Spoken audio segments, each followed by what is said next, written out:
Grizzlies fans know it's the team that gives you the edge. Big River Steel does too. And much like the Grizzlies have recruited legendary talent, we want you to be part of our team. Are you ready to be part of something legendary? Then visit www.bigriversteel.com. That's www.bigriversteel.com.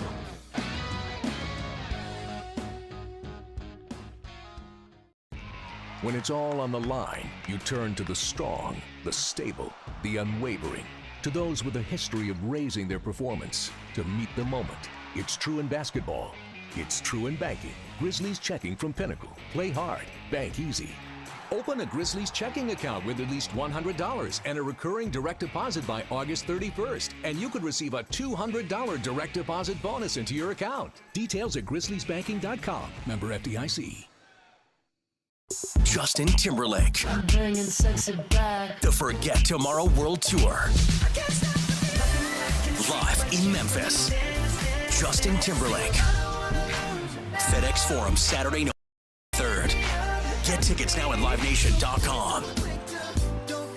The brand new single Selfish is available to stream and download now. If I get jealous, I can't help it. For more, hit up justintimberlake.com. In Bo we trust. Bo is the future. I just want to go back to August 19th when I've made it perfectly clear. When I make the Fantasy Football Championship and the Broncos make the playoffs because of the success of Bo Nix. The bar is low. Give me Bo. That's a good one. The bar is low. Give me Bo. Tune in to the Jessica Benson Show with CJ Hurt live every weekday at 8 a.m. on YouTube at Grind City Media and the official Grind City Media app.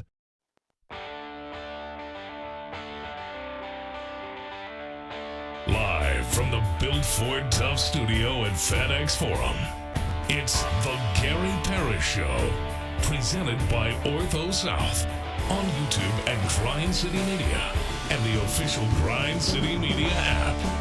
Now, here's your host, Gary Parrish.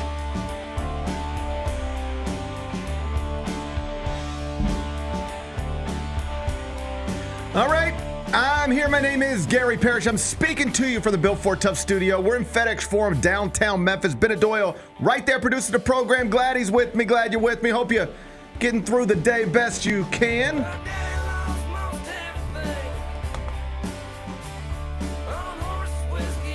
And I hope you never put in the position that Miami quarterback Tua Tagovailoa now finds himself in. Sidelined again with another concussion and now perhaps a big decision to make. We'll discuss it all momentarily. First, though, quickly, let me set today's schedule for you. In the next segment, about 20 minutes from now, Jessica Benson is going to join me. She, of course, is the host of the Jessica Benson Show with CJ Hurt. Weekdays, 8 a.m., Grind City Media. Be the first time I've talked to her since she returned from her vacation to South America. Looking forward to having Jess in studio. She'll be here in the next segment. When I finish talking to her, I'll take a break, come back, do 5 more things you need to know, at which point we're going to discuss 5 previously undiscussed stories. Among them, today is Friday the 13th. Spooky, spooky, spooky. I love it. It freaks some people out. It makes people get a little weird. You know Bennett has thoughts on this spooky day and the films that it sparked over the years, so I'll get him to talk about that. I'll ask him about it. We're going to do it in about 40 minutes. AJ Griffin, former 5-star prospect, Duke Blue Devil, and a top 20 pick in the NBA draft, is reportedly considering retiring. He's only 21 years old. Strange story. I'll tell you what we know a little later on in the show. The Minnesota Twins have released a catcher they drafted just a few months ago after he allegedly tipped pitches to the other team during games with playoff implications. His team lost.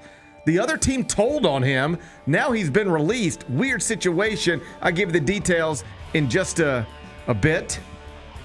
Former Vanderbilt star Kumar Rocker made his MLB debut last night. It went pretty well after a somewhat rocky start. I'll give you the numbers a little later on in the show. And we are now, I think this is right, less than 25 hours away from kickoff. Memphis, Florida State down in Tallahassee. The line has jumped from FSU -5 to FSU -6.5.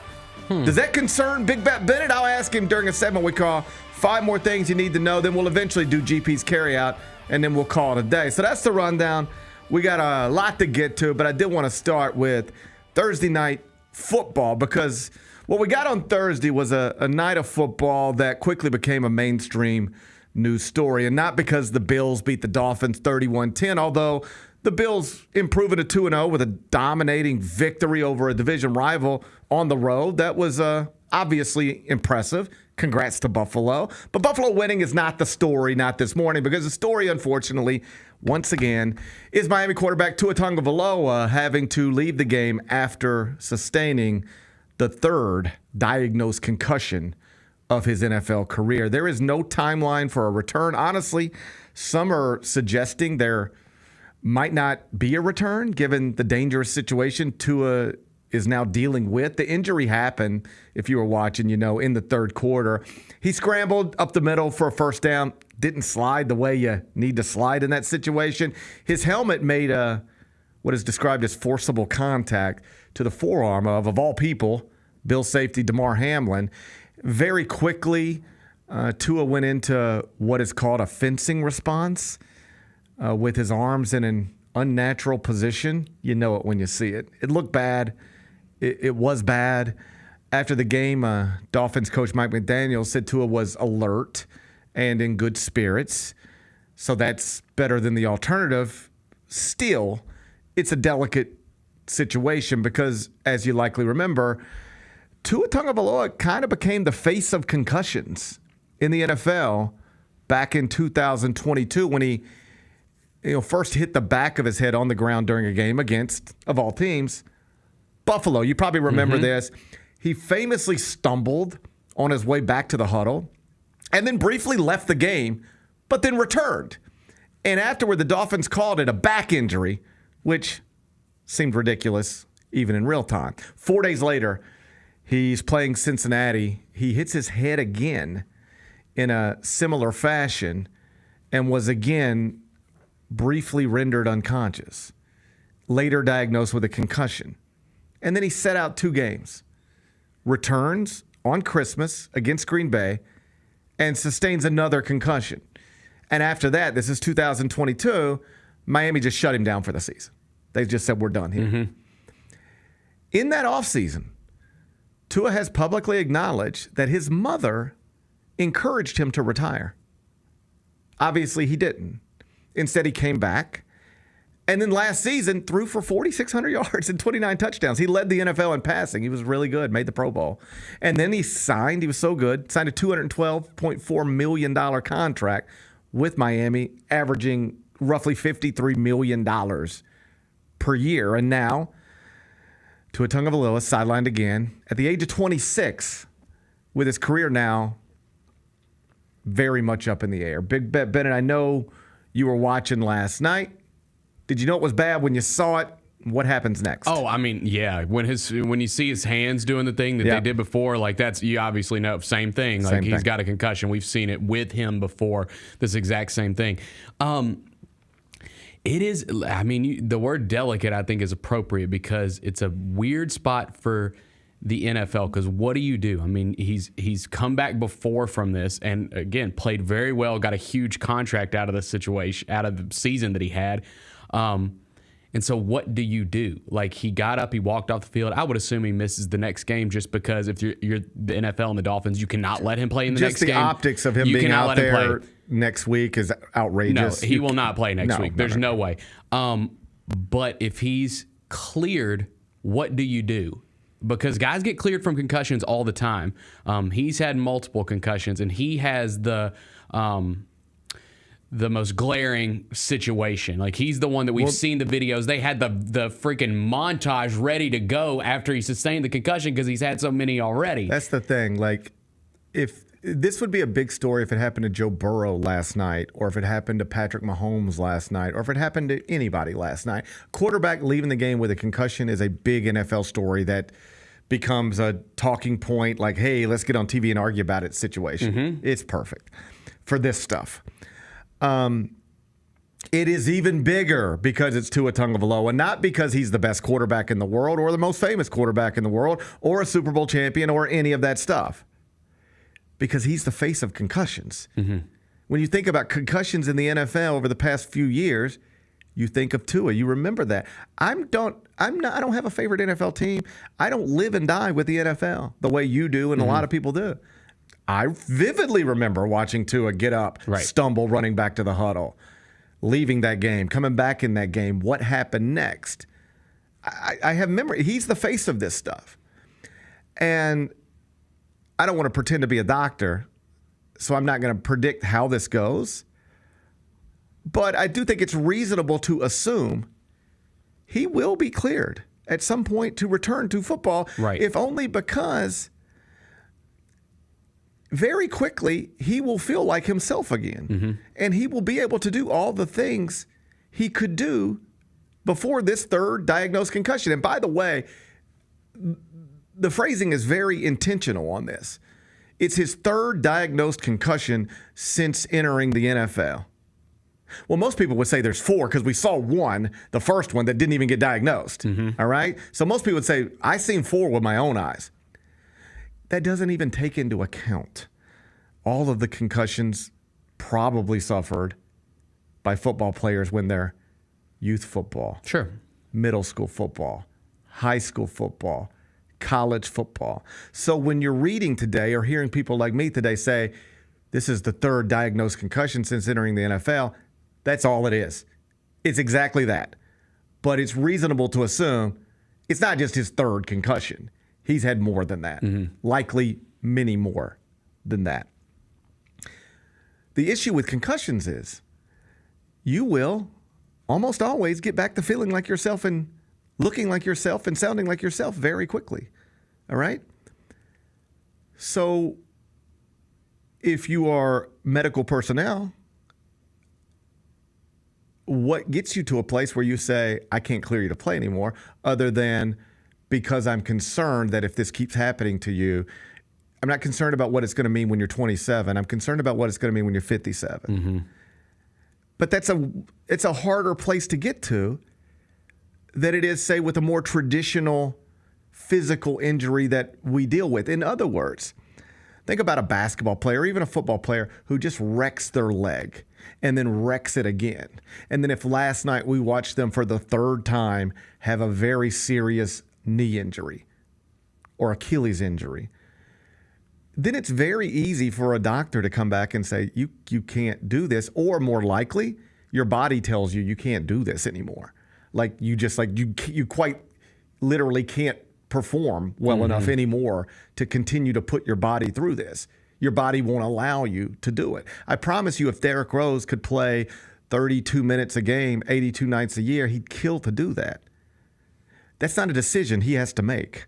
His body has made that decision for him. His body has told him, you can't do what you used to do anymore. And it told him that at a much earlier age than it should have. But that's what happened. And that's what happens to most athletes. Your body tells you can't do this anymore, or at least you can't do it anymore the way you used to do it. You can't do it anymore to be effective. So it's time to walk away from this. Your body tells you can't do it. Concussions, more often than not, your mind's not going to tell you can't do it. You know what your mind's actually going to tell you? I feel good. I'm good. I'm back. I'm back. I'm ready to go. But then it happens again, and it happens again. And the problem isn't what you're going to be when you're 27. Probably not even when you're 37. But do you want to be 47 with early onset and suicidal thoughts, irrational behavior, erratic temperament? These are things that we know head injuries lead to. Google Junior Seau if you're bored. How do you juggle that? That's what makes this complicated and very difficult to have strong opinions about what would you do. Because I know that's what everybody's doing this morning. What would you do? Man, I don't know. Because here's the thing. There are plenty of football players who have had plenty of concussions and they're living normal lives at the age of 50 and 60. And you can see them and you can talk to them and they exist. But then there's a lot who aren't. So you're gambling with something here. All right? And then there's the money component of it. Do you realize this contract, it is not completely guaranteed, but it does include $167 million guaranteed for an injury. In other words, if medical personnel come back and tell Tua Tagovailoa, it's over, buddy, we can't clear you to play again, he is he can take that money. He's already received, I believe, $43 million of it. But if he is medically cleared to play, which, based on everything I've read about these types of injuries, he will probably be medically cleared to play. Somebody might advise him that it's not smart to keep doing it, but they will probably medically clear him to play because he'll pass all the tests. Mm-hmm. Then it's up to him. It's much easier if it's not up to him. Then you don't have to make a decision. The decision's made for you. That's a little bit like your body making the decision for you. More likely, it's going to be up to him. They're going to say you're medically cleared to play if you want to. And then some people who love him, probably starting with his mom, are going to say, I don't think you should do this. I know you're medically cleared, but I think it's too risky. I don't think it's smart. Then he's got to make that decision. And that's where the contract comes into play.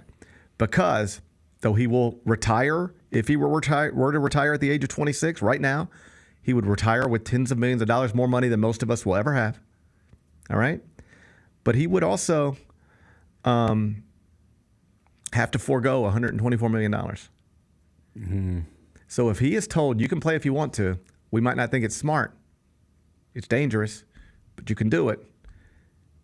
If he does it, the contract continues as normal. But if he then says, I just can't put myself through this. I'm a husband. I'm a father. I want to be able to watch my daughter graduate college someday and not be in a diminished state. And I'm now afraid, for obvious reasons, that I'm risking something by going back out there. I got to walk away from this. Okay, you're also walking away from $124 million. That's hard. Yeah, I think that the NFL,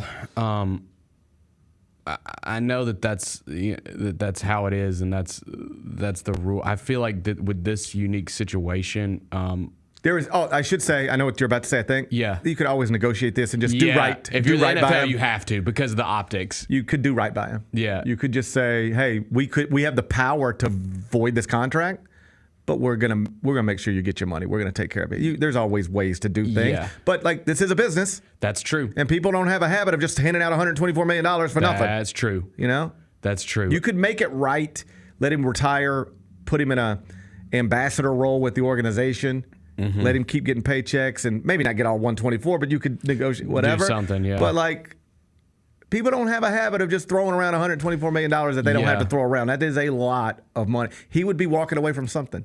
There's no question. Man, yeah, it is a very sensitive situation, this one. I mean, it's all eyes are going to be on what happens here. Yeah. And what the NFL does and what Roger Goodell says. Like, it's all there's a microscope on it now. Yeah, I don't know that there's a obvious right thing to do here, because for every person who will say you can't keep putting your head through this, you take another concussion, you really could be doing long-term damage, even if you haven't done long-term damage already, which we don't know. That's the other thing about this. It's not like they can go look at him today and say, oh, we see early signs of CTE. They don't know that till you're dead. Yeah, they don't know that till you're dead. Then they open your brain up and they go, holy God. Yeah, look what happened here. Yeah. Look, well, we see what was going on here. Yep. We see why he pulled a gun on his wife. You know, it leads you to incredibly chaotic. It can lead you to incredibly chaotic places. So that's the thing you're trying to juggle here. For every person that says you can't go back out there because you're risking long-term health problems, there's another person who can honestly, perhaps in a misguided way, but still honestly say, but what if you never get another concussion? And there are people who had more concussions than you who have since retired, and they're doing fine. I just saw old Jimmy the other day. He had 11 concussions, and he's 65 years old, shot a 74 at the golf course. Right. He's fine. You have to, that's the problem here. There are sometimes you get into a situation and you say, I have to walk away. They say, you have a heart condition. You can't play anymore. I got to walk away. Right. You've just torn your Achilles. There's no way for you to recover and ever be what you once were at this age. I got to walk away. This is one where he's probably going to have to make a decision, and it's not clear what the right decision is. because it's not clear what the end goal is ever. If somebody said, if you keep playing, by the time you're 55, you won't even know your name, well, then I can't play, right? I mean, I can't do that. That's crazy, all right? But the reality is, if you keep playing, we don't know what's going to happen. Right. You might make $500 more million and win 2 Super Bowls. Yeah. And you might be fine. And you might be fine. Your life might be great. Yeah. You might not have any issues. Or you might be 55 and you don't know your name. We don't know. Right. That's the I don't know aspect of this makes it way more complicated than it otherwise would be. When I'm making decisions, I like to know what I'm deciding between. Hey, you want Wendy's or McDonald's? Okay, like a pig. I know what each of those got. I know what they cost. I'll make a decision on that. This is, do you want this maybe path in life that ends who knows where? Maybe with Super Bowls, maybe with you in a wheelchair. We don't know. Maybe with Super Bowls and MVPs, or maybe with you in a adult living facility at 55. And I know I'm being hyperbolic, but like these are the types of things you have to think about. Do you want that, or do you want to just walk away and guarantee you'll never suffer another concussion on a football field, but you're also walking away from the possibility of Super Bowls and MVPs and records and hundreds of millions of dollars? You don't know what you're walking into if you walk this way, and you don't know what you're walking into if you walk this way. And you got to make that decision probably. It's tough. Yeah. Also sad. Sad to even see this young man who, by all accounts, is like a good dude. People seem to like this guy, right?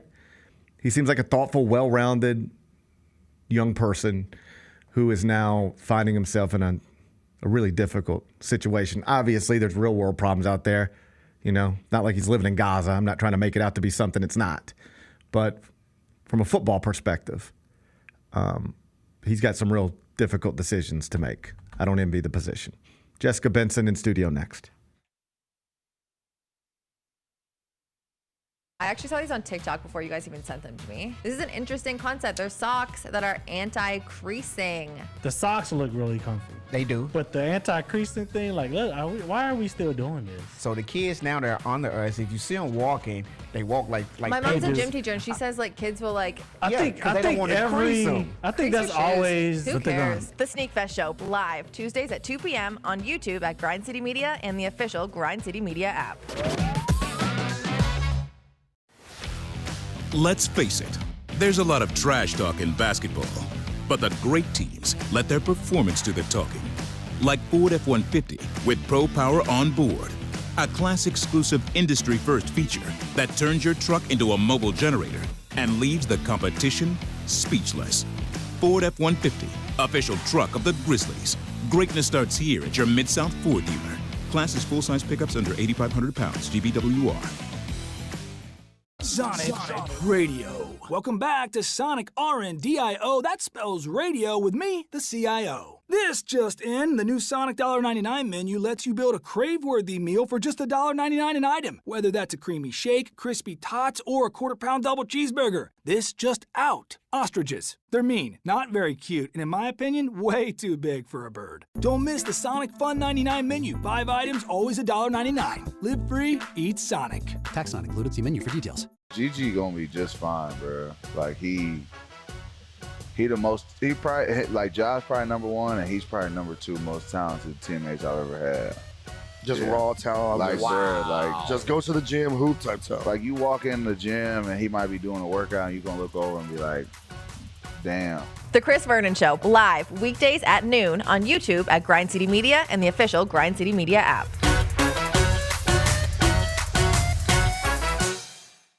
In Bo we trust.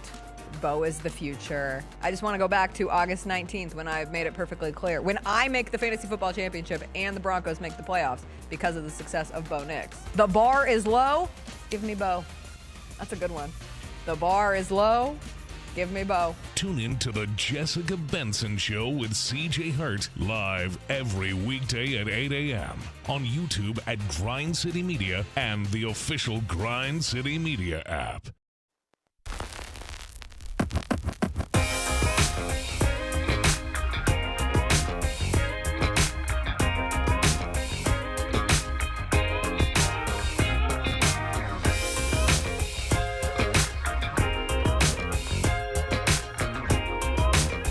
Welcome back. Gary Parrish Show presented by Ortho South on a still wet Memphis, Tennessee.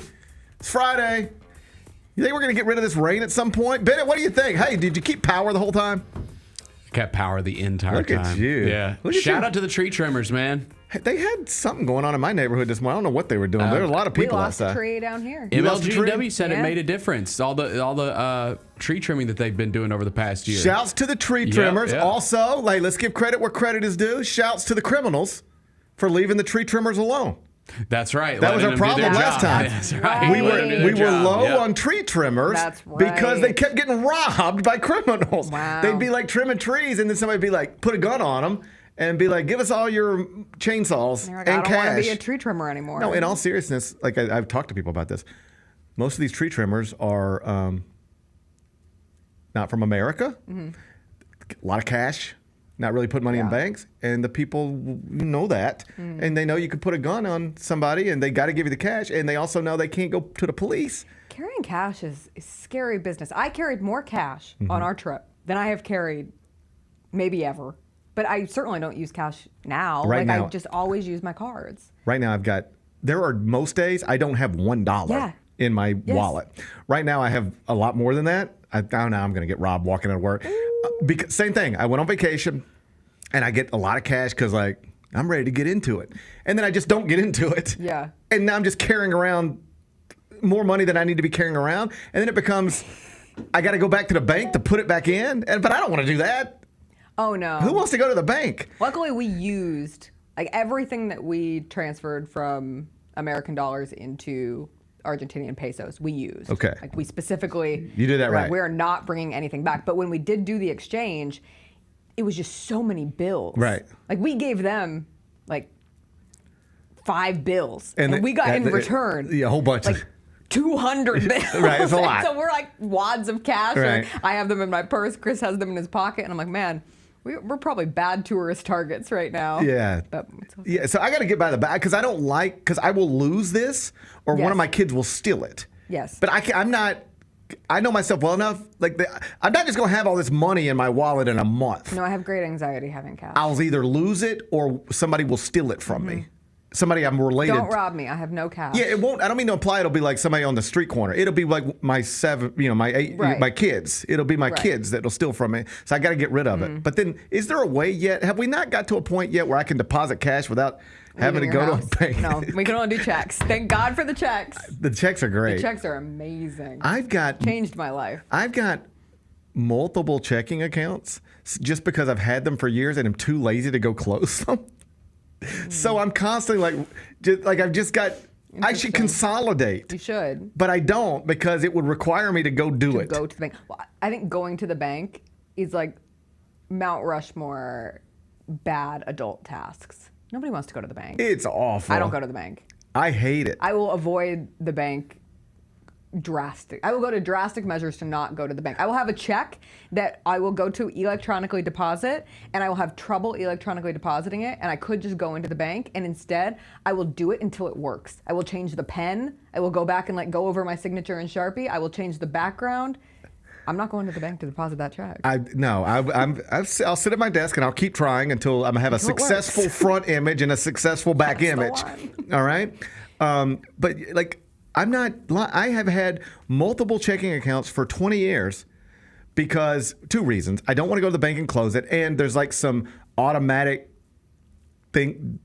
withdrawals that come out every month, like life insurance policies and stuff like that. And I would have to call somebody and change that. Yeah, I don't want to do that. And it's like I would have to spend. Then the other worst adult task is having to call somebody on the phone. I'm not calling somebody. I had to call a call center. My mom is going to Italy, and one of her flights involves she booked with Delta, but the connecting flight is through an international I did this agency, and so Delta can't help with that flight. So now you're on the phone with Air France or whatever. It's called ITA. I don't know. It's some Italian I do know that one. airline. Yeah. But their call center is based in Romania, which I learned yesterday because I'm a good daughter and volunteered to help make this call with my mom. And at the call center, you can hear everybody else's calls. Yeah, I hate that. And I thought I was losing. We were on the phone for 20 minutes. And I thought I was going to have an aneurysm. Oh, I get. But it worked. But you got it done. We got it. You got to see. I hate talking to people to try to get me to do stuff Like, that's why, do you notice with some of these subscription things, you can subscribe with one click. I mean, buddy, they make it so easy to subscribe. Yes. You decide, you know what, I don't need DAZN anymore or whatever it is. I want to cancel this subscription. You can't do that with one click. You got to call somebody. Then you got to wait on hold for 7 minutes, and then you got to talk to somebody, and they're like, why do you want to cancel? Is there anything we could do? What if we let you have it? And it's like, but I'm about to kill myself if you say one more sentence to me. Just please do what I'm asking you to do. But the reason they make it that way is because there's a lot of people like me or worse who would just say, I can't talk. I can't do this anymore. I'll keep paying the subscription I'd rather pay you $8 a month than talk to you for another 8 seconds. Yeah. Goodbye. Boom. It's tough out there. It really is. How was your vacation? Oh, it was wonderful. I haven't talked to you since you got back from your vacation. I know. You were swimming with pigs. I went swimming with pigs, and you went swimming with Chris. I did. Yeah? How was that? It was nice. I didn't go swimming. Did he doo-doo on you? Excuse me? That's what the pigs did to us. You got pooped on by the pigs? Not on, but man, there's a lot of it. They don't tell you that in the brochures. No, they don't tell you we're going to let all these pigs out and then they're going to doo-doo everywhere. There's a lot of doo-doo on the beach. There's one guy running around with a scooper. It's like his job, his whole job is to just scoop up pig doo-doo. Yeah. Wow. Stuff. No, we not in the brochure. Horses. Not in the brochure. The horses pooped like as we rode. Yeah. And then when the horse that's in front of you pooped, you were assaulted with the I wasn't prepared for that part of horseback riding. You got poop in your face. Is that what you're saying? Particles, I think. I could have gotten pink eye like Bob Costas at the Olympics. Is that what? Did he get it from poop? Bob Costas? Well, usually pink eye. Yeah, it's from like farts or poop. Yeah, it's like particles. Hold up. I never knew this. Yeah. You missed those jokes? Yes. For the record, I've never had pink eye. Just wanted that to be clear. But is this true? Can you confirm? Pink eye means you got poop in your face? Or like if somebody farts on your pillow. Well, who would fart on your pillow, Bennett? I don't know. That's a weird place to fart. I'm just saying. Why would your pillow be... What's going on with you that would happen? I think that friends fart on other friends' pillows. Friends do not fart on other friends' pillows. But I've got friends. It can be other things. It can be viruses, bacteria, I've got allergens. friends. You think when I'm over at Vernon's house, I'm just walking around farting on his pillows? I could actually see that. No. Yes. That actually makes a lot of sense. I could see both of you doing that to each other. I will start doing it. But it's never occurred to me to do. But now, when he gets pink eye in 3 months, we're all going to know why. It makes sense. It's because he had a pool party, and I went over there and started farting on pillows. I had no idea. I thought pink eye was... I don't know what I thought pink eye was caused by. I think there's an assortment of things, but people often joke that farts and poop. Yeah. Well, that's a hell of a thing that... Wow.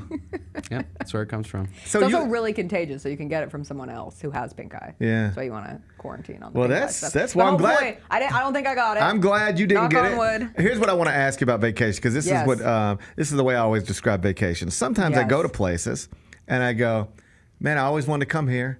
This was amazing. I'm glad we did this. I don't think I'll ever be back. And then there are other times where I go, man, I've always wanted to come here. I'm glad we did this. And I could very easily see us coming back here. Like, we went to Santorini. Yes. We went to Barcelona. I love Barcelona. I don't know that I'll ever be back in Barcelona. We've been to a lot of places. Most of them, I'm glad we went. I got the pictures. Don't know that we'll ever go back. 100% would go back to Santorini. Would you 100% go back to South America?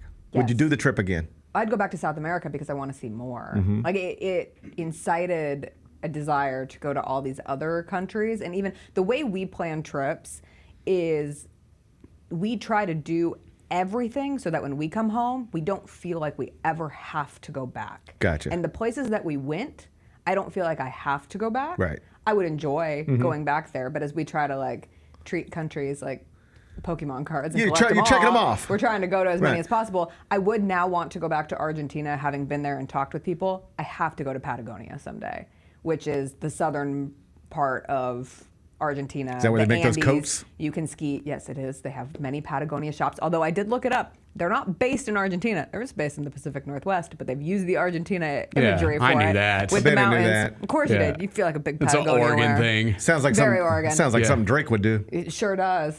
Sure does. But they have in Patagonia, you can go there, and then you can go to the southernmost tip of Argentina, and that's where you get the cruise or the boats to Antarctica. And that's like one of my big bucket lists. You want to go to Antarctica? So bad. Oh, that'd be cool. It's so expensive. I won't go until I'm like 60 years old. There's just no way. We cannot. What do you think you'd do in Antarctica besides be cold? See polar bears. Up close? and sea lions and penguins I think and you could do all that at the zoo. and glaciers. I think we could see most of that at the zoo. Yeah, Maybe but not you're glaciers. in the water, and you go through this thing called the Drake Passage, and they either call it the Drake Shake or the Drake Lake. And if it's the Drake Shake, everyone on the boat throws up, and if it's the Drake Lake, it's like calm and cool. But it feels like an adventure. What did you experience? I didn't do that. That's how you get to Antarctica. Woo! I'm gonna have to go back to Argentina to go to Antarctica someday. Man. But South America was so cool. It really was. It was. I can't say like, oh, it wasn't what I expected because I didn't know what to expect. Although it was the first place that I've gone to that I never felt like it was catered towards U.S. tourists or English-speaking tourists. So they didn't care. You run into language barriers. Oh my God. See, in Europe, you don't. Yeah, like in Europe, everybody talks English. Even when you do, you don't. In Europe, even in Europe, if you run into a thing where somebody doesn't understand you, the person standing right next to him does. Yes, and that's what was so surprising for me is you'd be someplace and no one spoke any English. But how you navigate that, I think, is just a very cool experience because the people are so nice about it. Right. And so you use Google Translate. Chris speaks pretty good Spanish. I had no idea how fluent my husband was in Spanish. How did he get so good at that? Duolingo. How did he get so good? He took Spanish in high school, and then every night when I go to sleep, he's doing Duolingo, and I've given him hell for it. And he does that. It worked. Oh yeah, every night. Well, I fall for him. asleep to Chris practicing Spanish, and I should have known it would help us on this I trip. respect the discipline. And the people respected his ability to try to communicate. Of course. Like there was great appreciation, and they were so complimentary on his accent. They like really gassed him up. It was wonderful. But it did feel as if we were truly situated in Argentinian culture while we were there, and because you had no choice but to be. So yes, we were doing tourist things that you seek out to do that I'm sure locals aren't, going to like Recoleta Cemetery where Sure. Eva Perón is buried, and it's like this mausoleum of like the biggest graves you will ever see. And yet you're in that surrounding area and you're communicating with people or going to the cafes and getting a cup of coffee or many ham and cheese sandwiches were consumed. They eat a ton of ham and cheese sandwiches. It's just like their snack. Do you like ham and cheese like that? I do now. Yeah. You know, like your Starbucks grilled cheese? Yeah. They should add some ham to it. I'm telling you, I think it'd be good. I think know. it could be big. Did you have a Calamaco? Calamato? Oh, God, here he goes. Calamaco.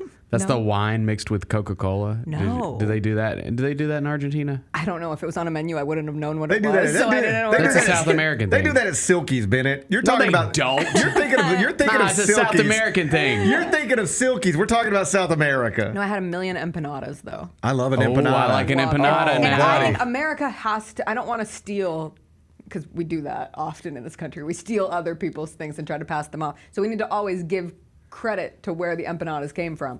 But it is the perfect snack. Empanadas are great. If you just need something to get you through the next couple hours, you don't want a full meal. Right. Just get an empanada. There was one night, my best empanada story. So I happened to be in New York for work, and I was going to a Mets game.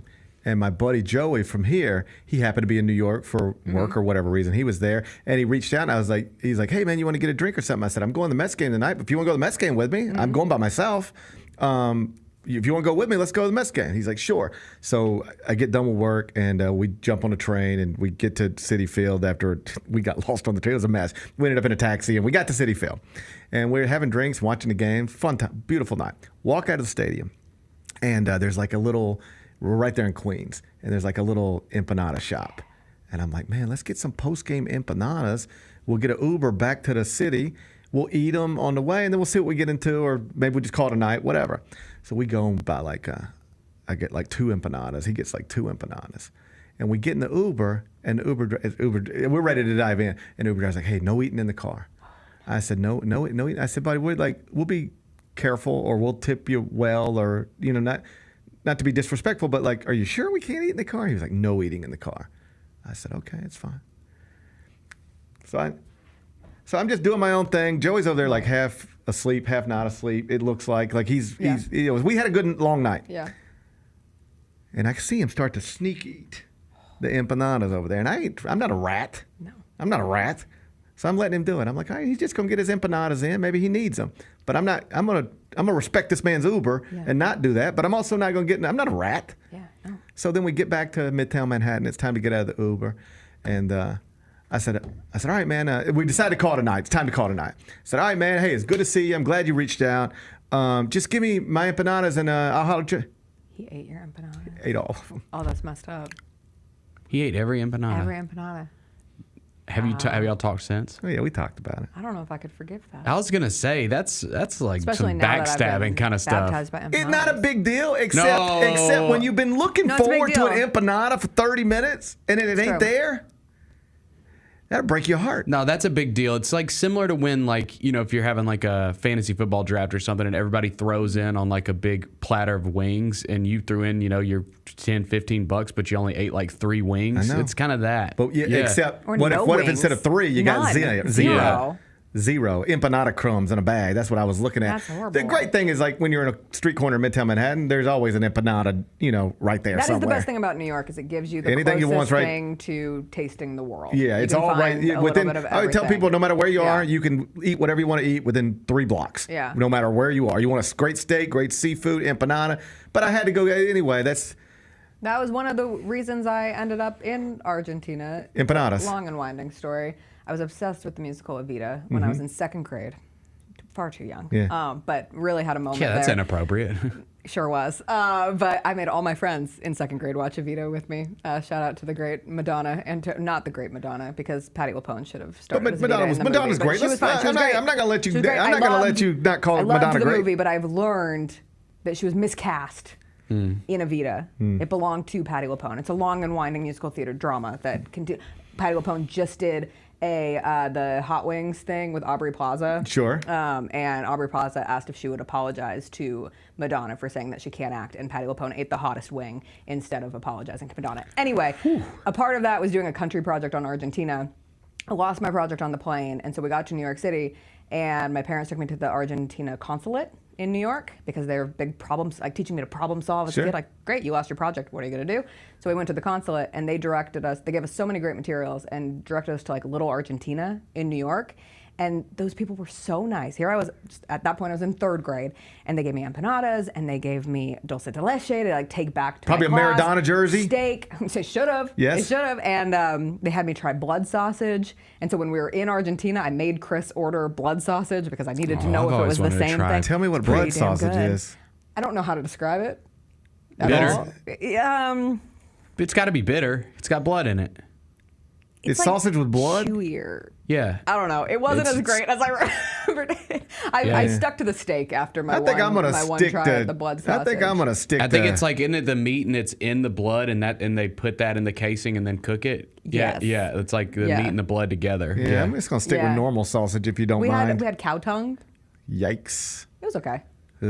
It was all right. I That was don't probably think- the most adventurous. I like thing cow we tongue. had. Yeah. Come on, I Bennett. get it on tacos all the time. They What use the a lot of You- veggies. What do you mean you get cow tongue Wait, on what? tacos? Yeah. Here? Yeah, dude. What's it called? What lingua?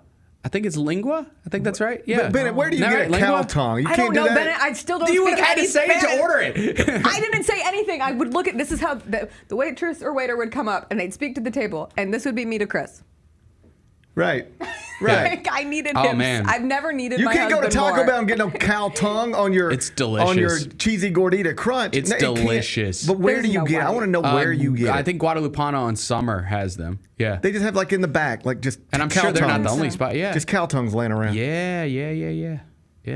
It was well seasoned. Man, I don't think so. Yeah. The one I Yeah, had, dude. the cow tongue I had. I don't think that's for me. It was great. I'll It just was a I'll just Look at wonderful the take time. chat. I was right. Lingua. I'll just take cheese on mine. They use a lot of cheese there. I too. like a lot of I love cheese. cheese. I like cheese. Cheese is great. I like cheese. The wine was great. All right. The soccer was great. It looked fabulous. It looked like you had a good time. It was a wonderful time. It was an adventure of a trip. Well, I'm glad you had an adventure you. of a trip. What are we going to do with Tua? Glad you had an adventure. Should Tua retire because Is it over for Tua Tagovailoa? Yikes. Congrats on your Yikes. vacation. Is it over for Tua should Tua Tagovailoa? take a forever vacation from the NFL? Jessica's back from Argentina. Should Tua go there next? Coming up after the break. What are we going to do with Tua? He had a third diagnosed NFL concussion last night. You probably Diagnosed. saw it. You probably saw it. I know it was my first time getting to sit on my couch and watch football. Me too. And I was so excited. I was too. That's awesome. Yeah. I was thrilled. Yeah. I got in a little I was late. less thrilled when I realized I had taken the Dolphins and they were going to lose. I was less thrilled then. I was less thrilled when I realized taking Jalen Waddle in just about every fantasy football draft I had was not having having the experience that I anticipated, and now with his future quarterback, I got no Dolphins stock in all 5 leagues. I have I'm feeling which good felt about good. it. That felt good, and I played him last night, so that felt good. But then it did not feel good. It's one of those very odd things, and I was talking about it with Lang on my show earlier. You watch football, and you kind of just convince yourself, I don't know, you get lost in the trance of football, and then an injury like that happens, and it just feels so awful. Like the sport that you love, that is so entertaining, that is such a big part of our lives and our culture, and then you watch this guy go down with a concussion, and you know all of the history from just 2 years ago in 2022, and you think to yourself, oh, that's really bad. Would you agree with this? Take death and set it over here. Yeah. The most uncomfortable injury an American sports fan could witness in the year 2024 is a Tua Tagovailoa concussion. Given all the history and all the controversy connected to concussions and all the unknowns decades later that you have to wonder about when you deal with head injuries, I don't think there's any more injury that we could watch than a Tua Tagovailoa concussion. And it really should be an anyone concussion. Right. Because we know enough about concussions and and especially multiple concussions and what that could mean for brain health moving forward. But yeah, I think you're right. I mean, everybody who saw him stumble in that first Bills game and then play 4 days later against the Bengals and become unconscious with a concussion, right, that's where your brain goes immediately. And I had to catch myself too, because as he's walking off the field last night and Mike McDaniel kisses him on the head. Which was like a really sweet and sweet sad moment. and just... And then I also thought to myself, and it's not solely rests on Mike McDaniel, of course, but Tua is in the position last night where that concussion matters more because of how the original situation was handled in 2022. 100%. He should have never... He shouldn't have come back in the game. Should not have and played he should the not have next played game. the next game. Right. And that rests... There is responsibility that rests on the Dolphins. And with Mike, who I like, I don't know how great he is. Like, I don't know if he's going to be there too. But I enjoy him as a coach. I enjoy him. Yes. I like the character of Mike McDaniel. That was just a sweet moment. The picture, like we see it on video, but then the picture is even more like, because it's stuck there. Right. And he's kissing him on the head, and it was just a sweet. That is where you would kiss somebody, right? If you were like, if Bennett suffered some tragedy and I was giving him a hug and I was going to kiss, that's where you would kiss them. Right. But it also just sort of that imagery. It took me to a place of like, if my little guy's playing baseball and he gets hit in the shoulder, I might come over and be like, "Hey, bud, you all right?" Now, give him a little kiss. It felt like he was kissing his brain. Like he was like, that's how you make things feel better. Your boo-boo. It felt like he was kissing his boo-boo. I know that's not what it was, but that's the imagery that's the imagery that it was. And it was like, I know that's not what it was, but it was like, it's like he's hurt. I want to kiss him where he's hurt like you do a child. Yeah. Let me kiss him on his brain. That's what I saw. And it just made me even sadder. Yeah. It was sweet, but also sad. The whole thing just made me sad. And what will also make me, I think, ultimately sad, I would anticipate Tua Tagovailoa will come back and play football this year. I know all the conversations this morning are, is he going to retire? Is he going to have conversations around retiring? I'm sure those conversations will be had.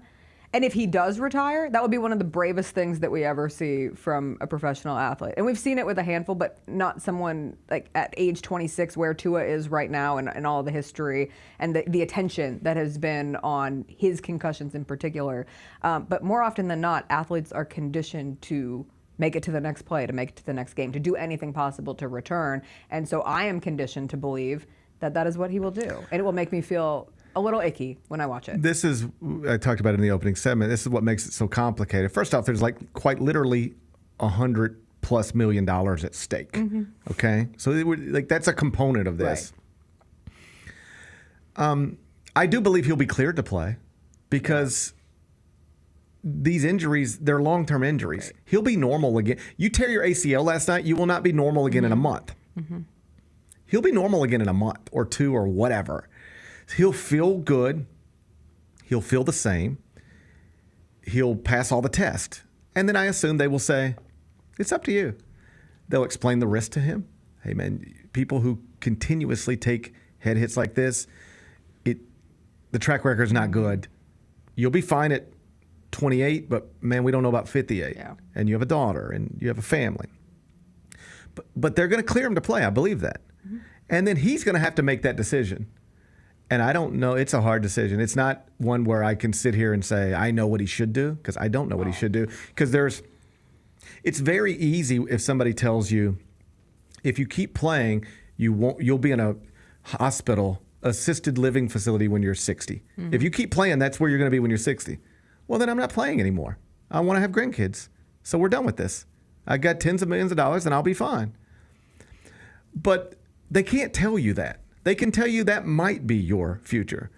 But somebody else could also tell you, you may never get hit again. Yeah. And you could win 2 Super Bowls, 3 MVPs, make $200 million, and live a normal life.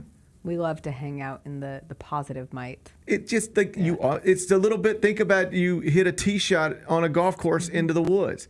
You could just punch out. That's the smart, safe thing to do. Or hey, look, there's a window there. You might be able to get it through that window, and now you're putting still for birdie. Yeah, but more likely you're gonna hit that tree, and it's gonna be a problem. But you might not. Yeah. This is what he's dealing with. In sports, usually your body tells you it's over. Mm-hmm. Either you can't do it anymore, or you can't do it at the level at which you need to do it anymore, so it's time to walk away. Your brain will not tell you it's over. Your brain will get you back to a place where we're ready to go if you're ready to go, and then you got to make that decision, and it's hard. It is hard, and it's also, I can imagine, difficult to look at everybody else who is not sustaining concussions every game, but is certainly taking continued hits to the head and these like micro concussions, things that are not concussions, it's a little but are bit still like brain trauma. So I'm just thinking through this. You know, it's a little bit like a smoker. Yeah. You could smoke every day, and it ain't going to really be a problem for you when you're 30. Maybe not when you're 40, but it will get you at some point, probably. And it might not.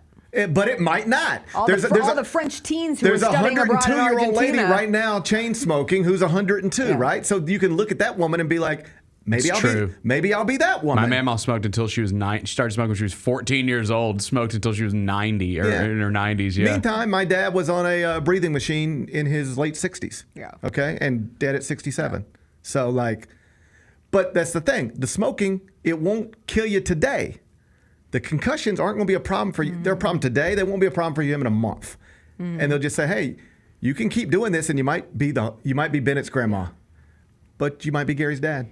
Which one you won't be? We don't know which one you will be, but that's what you're dealing with. Adding on to that, like the brain and head injuries. Head injuries are probably the worst injury, right? I think that's how we all feel. I think so. Like ultimately, like if you got in a car accident and you break your arm, you're like, okay, sweet. But if you get in a car accident and you have a head injury and they call it as you're like, oh no, the severity of that is awful. But even from the NFL player perspective, yes, you can get the concussion piece of it. Yes, you could tear your ACL, but you condition yourself to come back. You could tear an Achilles, you come back. But can you walk again? Right. Like so many of these guys, by the time they're 60, can't walk, can't stand up straight, can't play with their grandkids. So it's how we weigh all of these injuries. Oh, I think that's the thing that stood out to me the most last night, and it's why I hate when things like this happen, but it is a reality, is that football is an intrinsically violent game, and we just kind of pull down the curtain every week, and we sit down and we watch our games, and it's fun, and we love it, and it's such a part of our culture.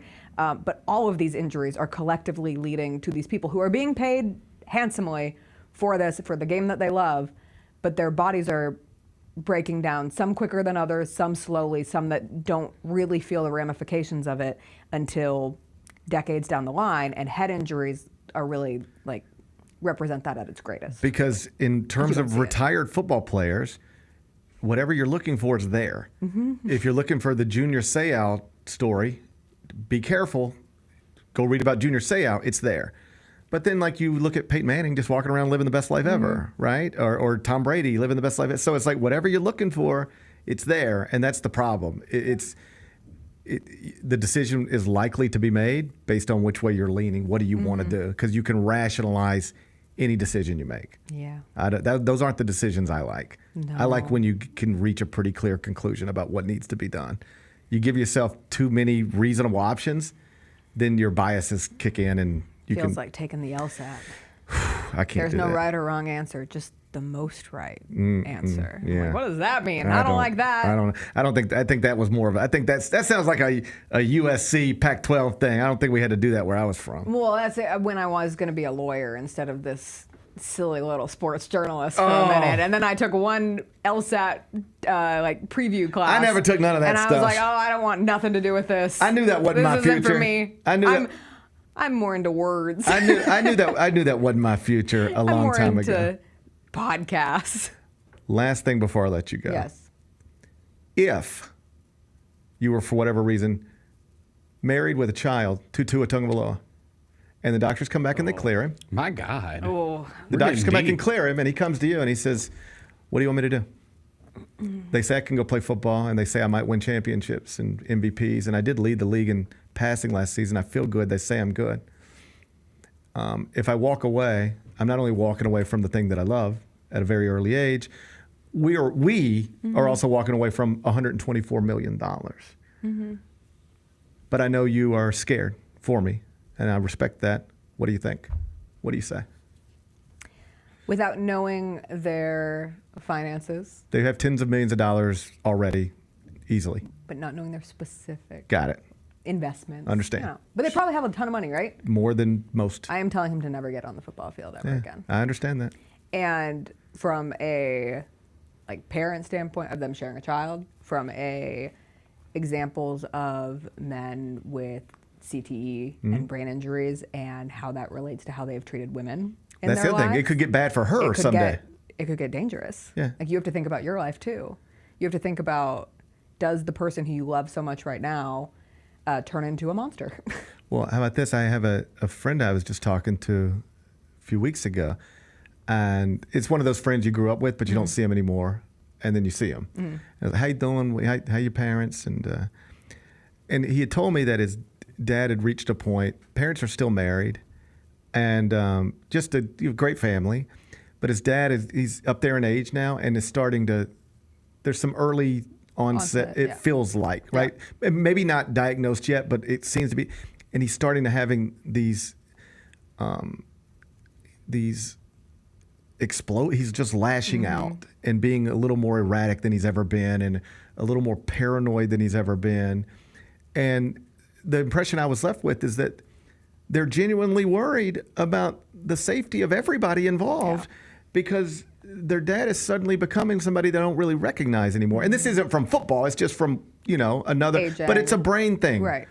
And that's a real thing you have to worry about. I think if you are the wife of a football player who is going through what he's going through, he might be the best guy in the world, just like I assumed Junior Seau once upon a time was a pretty good dude. But this stuff takes a toll on you, or at least it can, and it has. And that means it's not just a Tua Tagovailoa issue.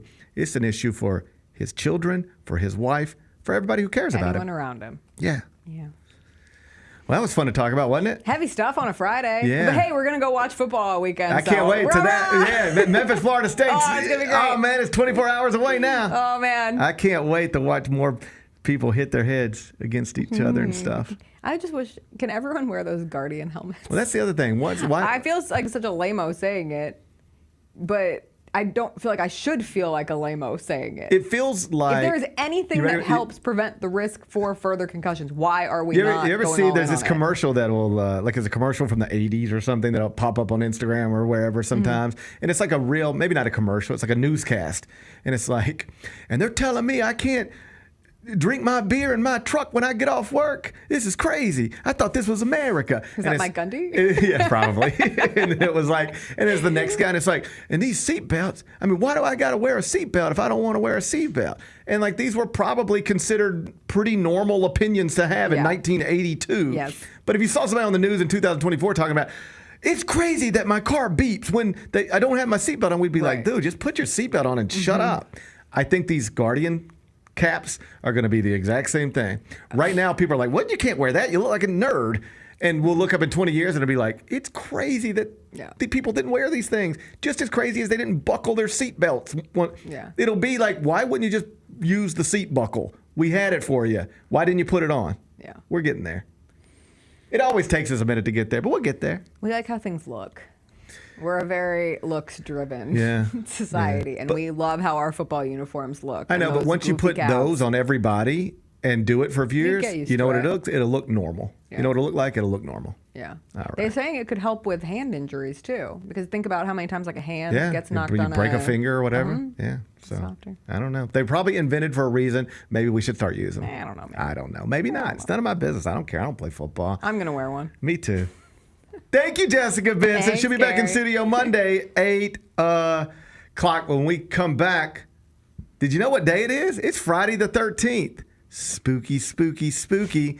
I bet you Bennett's got all these superstitions connect to it. I know he's got a list of movies connected to the holiday. We'll talk Friday the 13th, Memphis, Florida State, all sorts of other things next. Gary Parrish Show presented by Ortho Sound. Fans are ready for a healthy team. The team is ready to be healthy and rebrand themselves going into this year. And I think this year is the Remind Me Tour. This team needs to come out and remind people who they are. Say that again. It's the Remind Me Tour. Hashtag Remind Me. Yeah, you just started something. Hey, Grizzlies fans, be sure to tune in to Grizzbeat, where the panel and I break down all things Grizzlies and take a look at the rest of the NBA as well. The show is live every Wednesday, 2 p.m. on YouTube at Grind City Media and the official Grind City Media app. Looking at the college football playoff and the odds to make the college football playoff, this is the top 13 teams. 7 of these 13 are out of the SEC. I think that first year in the SEC is going to be different. Like I do. I just think it's going to be different. The Odds Couple with Rob Fisher, Lang Whitaker, John Roser, and CJ Hurt live on YouTube at Grind City Media and the official Grind City Media app.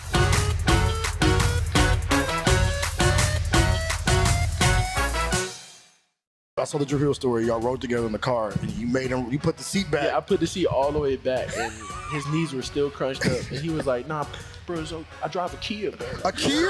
What? He's 7'4", yo. Yeah, I don't know how he does. He got it, the but seats no. removed. Somehow. The Chris Vernon Show, live weekdays at noon on YouTube at Grind City Media and the official Grind City Media app.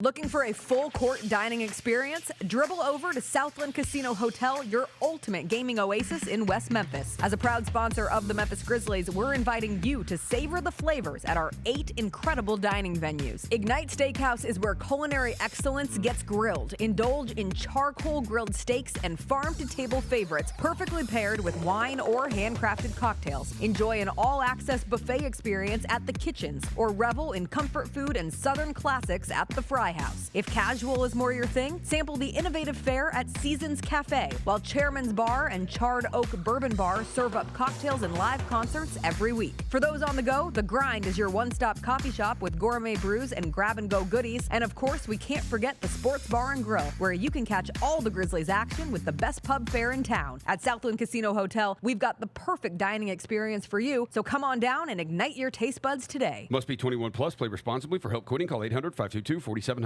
Maxwell in concert. The Serenade Tour. October 16th at FedEx Forum. Maxwell. With special guest Jasmine Sullivan. And October London. Tickets on sale now at livenation.com. Don't miss Maxwell Live.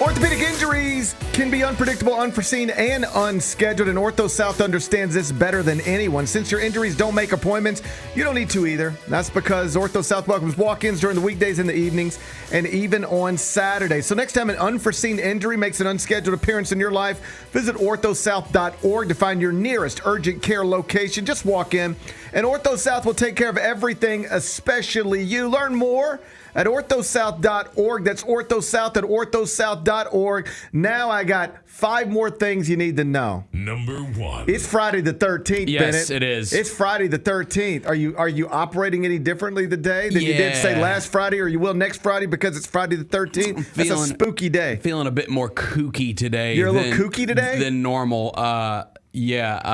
I love this time of year. You do? I love this What do you time love so of much year. about this well, time of I love year? that it's Friday the 13th. I love where it fell in September because it means we can celebrate Halloween early. Like, this is the kickoff of Halloween season. We're kicking off Halloween Day. We're officially. Should I put on a mask? We're officially kicking it off right now. Okay. When we do 5 more things, you've graciously given me one of the 5 things. I want to get you a little more involved. Yeah, you wanted to get me a little more involved. Some days, I'll send you, because most days I'll send you like a couple things, right? Yeah. Just hey, whichever. I knew you were very deliberate about this. You only sent one. You're like, you're not even. Some days you'll send me 3, and then I get to pick. You wouldn't even give me no choice in this. I had to talk about Friday the 13th. I gotta say, I think I've been doing a good job, because some days you'll be like, you know what, I'm gonna use a couple of these. Like, some days, if you want me to be honest, we ain't talked about this, but some days I'll go ahead and start putting things in. 5 more things. You'll send me 3 things, and 2 of them are already in there. Sometimes we think it on the same level. That's right. But today I just sent one thing, and it was Friday the 13th, because now look, so obviously you have the hit franchise Friday the 13th that's featuring Jason. And what are your thoughts on the Friday the 13th saga? First and foremost. I do not know the entire saga all the way through, because I just, like pretty much every other thing in my life, I clock out at some point. But I grew up with them. Yep. I remember I have a vivid memory of this. Late one night, as a child, probably, I don't know, 5, 6, 7 years old, young. I remember watching Friday the 13th. Alone. Yeah. And, that's the best. And being so scared afterwards. Yeah, man. I went and climbed in my parents' bed. And I don't think I told them, like, I'm scared to death because I just watched Friday the 13th. It was just like, can I sleep? It was one. I just remember, I don't remember like large, big events in my life, but I have this memory of watching the first Friday the 13th and getting in bed with my parents because I was scared. Yes. So it's as if my parents could have done anything if Jason showed up. Right. It's one of the first for me too. I can remember like a friend, like we're having a sleepover. His parents had it on VHS. I don't think it was the first one because, spoiler alert, Jason's not in the first one until the very end. It's his mother. Mom is the one. She's the one. His mom was the killer. She's the rabble rouser. That one. Yeah. And they had one of them on VHS. We watched it. Scared the crap out of me.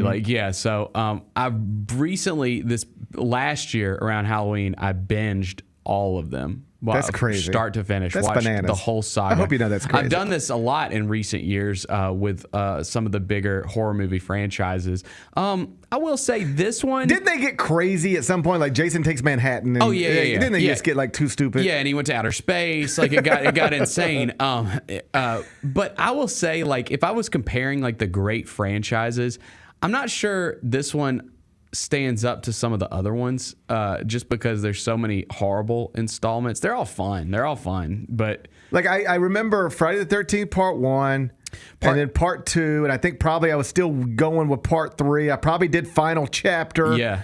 I might have did new, but we got to a point where it's like, all right, I'm out of this. Yeah, I like part 2. I like part 2 because that's Jason's like real debut as the killer. That's his coming out party. Yeah, I like I think part 4 was the one with Corey Feldman in it. I like that one. I remember. And then the Jason Lives, like when Corey Feldman's character's grown up. That one's pretty good too. Do you have a favorite in the saga? I guess I'd just say the first. The first, yeah, sure. But I do remember Kelly and I, with like my roommate at the time and some other friends, like maybe 6 or 7 of us, went to the drive-in to go see Freddy versus Jason. Oh, that was fun. I like that one. Yeah, that one's fun. Who won by the that? way, did you see we got some new friends on the shelf? Look at that. We got some new friends. Spookies. Can we get the camera on the shelf real quick? We got some new friends up on the shelf. I saw you decorating when I walked in here this morning. I knew you was up to something. So I would say if I was I watched in recent years. I watched the Friday the 13th saga, rewatched the Halloween saga, which I've seen 5 million times. All those. Rewatched Texas Chainsaw, which that one is probably my favorite, just because The first two are so good. But I would say, like, if you're comparing horror movie franchises, you know which one I think holds like the most weight? Friday the 13th. No. Freddy Krueger, Nightmare on Elm Street. No. I love Freddy Krueger. There's some good ones. Freddy Krueger's the one you can't mess around with. No, because if you fall asleep, it's over. Like Jason, I don't think I'd have a problem with Jason. I mean, I don't want to discount Jason's success. He got a lot of stuff accomplished. But if we were here, let's say we were here, and you were like, dude, Jason's in the building, I'd be like, where? And you'd be like, he's on the 3rd floor. And I'd say, okay, cool. Let's go to the other side of the building, go down to the 1st floor, and then just drive home. He ain't that fast. Right. He ain't Tyreek Hill. Right. Like if Jason were Tyreek Hill, be a little more concerned. I think Jason's low on the rankings of scariness. He's a slow mover. Yeah. I would just be like... so is Michael Myers, but he's real scary. I'm just saying, if you told me Jason was in my neighborhood, you know what I would do? Just leave my neighborhood. I'd go to your neighborhood, hope the power was on, and just chill there for a few days. And let Jason go do something else. Freddy Krueger, though, he just gets you when you dozes off. Yeah. You can't even get some shut eye. No, he's creepy. That's the one. I like Freddy. But what I was gonna say, believe it or not, the franchise that I think like holds the most Scream. Dude, it has the most good. Now, there's only 6 movies compared to like a million with all the other ones, but it has the most good installments, in my opinion. I can't remember them. I mean, the first one's a classic. I remember Drew the first, Barrymore, yeah, of course. and like that was the first time they got Drew Barrymore in like the opening scene, and that was a big deal. It was a big deal because they had a big star. Like imagine you book. Imagine you cast Tom Cruise, and Drew Barrymore isn't Tom Cruise, but you get the point. I remember this being a thing. Yes. It's like you cast Tom Cruise as a star of your movie, and you kill him in the first 5 minutes. Yep. I like that. I like that too. So that one's great. The original. The 2 sequels are pretty good. Like the second one when she goes off to college is pretty good. The third one when like the Hollywood movie stuff's okay. I do remember all of those. Yeah, and then the 4th one is. It's got promise. I didn't like the killer reveal at the end, but the last 2 that they did were really good. Like the last 2, 5 and 6, were really, really good. And the last one, he's in New York, and sometimes late at night, I'm looking for something not too long and kind of stupid to just turn on and just like. Scream is a great franchise. Just for so that. I can. That's a great franchise for that. Like late at night, after about 10 o'clock. I don't like to go to bed at 10 o'clock, but after about 10 o'clock, you know what I like to do? Just sit there. Just like this. And turn your brain off. That's why I like horror movies so much. I kind of want to just sit there because and just there's so many, like, again, like these franchises, like there's a lot of installments. Like that's why it was fun binging the Friday the 13th saga, because like you just chilling there in the background, like, you don't have to lock in. I don't want to lock in. You don't have to lock in. After 10 o'clock at night, I ain't ready to lock in no more. Like I don't want to be sitting there being like, all right, now who's Aegon? I don't want to be trying to figure out who Aegon is at 10:45 at night. I want to sit there and just be unbothered and not really think about anything. I just want to sit there comatose almost. Yeah. I think you need to pick a franchise. I think I'm going to do the Scream ones again. You can do Scream? Yeah, do Scream. Those seem fun and quick. They're fun. They're quick. Some of them have good stories. Yeah, I would roll with Scream, I think. All right, I might do it. Get you some Ghostface. I like that guy. I like you that. like Ghostface? I do like. I like that mask. I like everything about it. Yeah, and I mean, the cool thing, like he's different every one of them. It's that? never the same guy, right? Isn't that, right? There's a mystery component to it. Yeah, there's a mystery component to it. So that makes it even more fun. Anyway, happy Friday the 13th. Happy Friday the 13th, everybody. There was some thought that we were going to get a big album drop today, but I don't know if we are. By the way, do you know where Friday the 13th originates from? No. I don't think we have an official answer. The what I've seen the most is that because at the Last Supper there was 13 guests and Judas was like the 13th guest. Can't trust that guy. Yeah, I think that's where it started. I don't know. So I don't believe in it. I don't believe in anything. You don't believe in it? I don't believe black in cats, none of that. Nah. I like black cats. I like black cats. I'll hug a black cat right now. I'll hug a black cat. I'll walk right in. I don't even need a black cat to walk in front of me. I'll walk in front of it. I'll walk under a ladder. I'll run under a ladder. Yeah. I'll twerk under a ladder. Yeah. I'll walk right underneath a ladder, start twerking. Doesn't matter to me. I'll break a mirror. Dude, when I'll step on a crack. I'll do any of it. I was almost late getting in here this morning because a car had flipped over on the interstate, like right there by the Danny Thomas exit. And I was just like thinking to myself as I'm driving, like, that person's always going to be worried about Friday. I hope they're okay, Yeah. first and foremost. But like if that does happen, that's always going to be in their head. They'll be like, "This happened to me because it's Friday the 13th." For the 13th. And it probably just happened to you because you had an accident. Yeah, of course, Right. but the rest of your life, You're every gonna- Friday the 13th, you're going to be worried because of that accident. Yeah, that's tough. That's a tough situation. Yeah. Glad I didn't have my accident on Friday the 13th. There was some thought we might get an album drop today because Friday the 13th, big. Kendrick has been dropping things on big days. Juneteenth, July 4th, September 11th. Today's Friday the 13th. He's the boogeyman. Disrespectful. He's the boogeyman. Yeah. And you know what today is? Huh? The anniversary of Tupac's death. Is it really? That's what they In said. West Coast, yeah. That's what they said. So there was some thought we might get a new album today, but not yet. But it could still happen today. Day's not over, Bennett. Okay. That's a good thing about doing a morning show. All right. Day's not over. Yeah. We'll see. We'll monitor the situation. Anyway, yeah, we'll monitor the situation. We'll let you know when we know. But for now, just enjoy your Friday the 13th and be careful. Yeah. Yeah. Number 2. AJ Griffin, former 5-star recruit, Duke Blue Devil, and top 20 pick in the NBA draft, is reportedly seriously considering retiring from basketball at the age of 21. You don't see that every day, do you? No. He would be walking away from millions of dollars and probably more money than he'll ever be able to make again. I don't want to say know him. I don't know him. But I did a story about him and his sister when they were either both in high school or maybe one of them was in college and one of them was in high school. But I just thought it was interesting because there's this family. Father, of course, is Adrian Griffin, who was very briefly the coach of the Milwaukee Bucks this past year, got fired. Even though he had a good record, they fired him because it was like he seemed to have issues with some of the players and didn't seem to be going well, even if the record was okay. So they moved him. He's the dad. The kids, I thought this was interesting because I thought it was probably unprecedented, and now we know will probably never happen again. There was a brother and a sister, Adrian Griffin's kids, and the sister signed to go play for Gino Auriemma at UConn, and the brother signed to play for Mike Krzyzewski at Duke. So you had siblings playing for arguably, if not undeniably, the two greatest college basketball coaches on the men's and women's side in history at the same time. So I was like, all right, maybe there's a story there. So did that story. And while reporting that story and some of the comments afterward, it got really ugly. Like the family dynamic is not good between the mom and the dad, the former husband and wife. And the truth is, though AJ Griffin has always been talented, since he got to Duke, he's never been what he was supposed to be. He wasn't great in his 1 year at Duke, even though he was a 5-star recruit. He then slipped in the draft relative to where people thought he was going to be picked a year earlier.